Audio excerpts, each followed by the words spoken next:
Jonas 4. Wala malipay ni ini si Jonas og nasuko siya.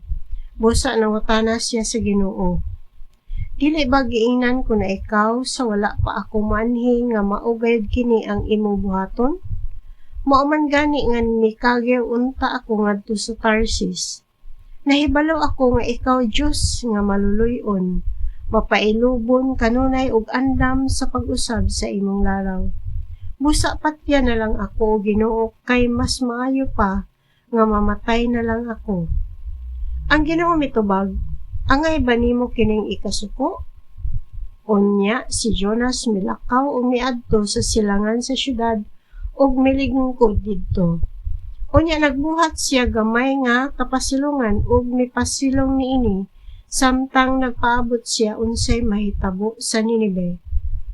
Unya gipatubo sa Ginoo nga Dios ang usa ka tanom aron hilandungan si Jonas. Nalipay pag-ayo si Jonas tungod sa tanom.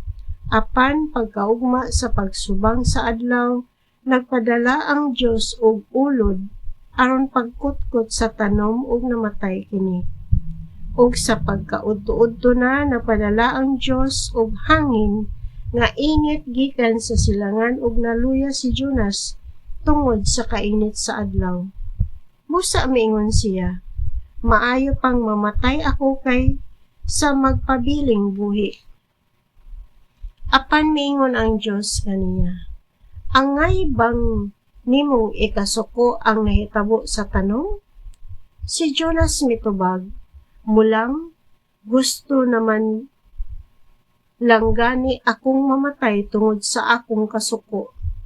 Ang Ginoo miingon kaniya, mitubo kining tanoma sa usa ka gabii lamang ug nahanaw pagkaugma.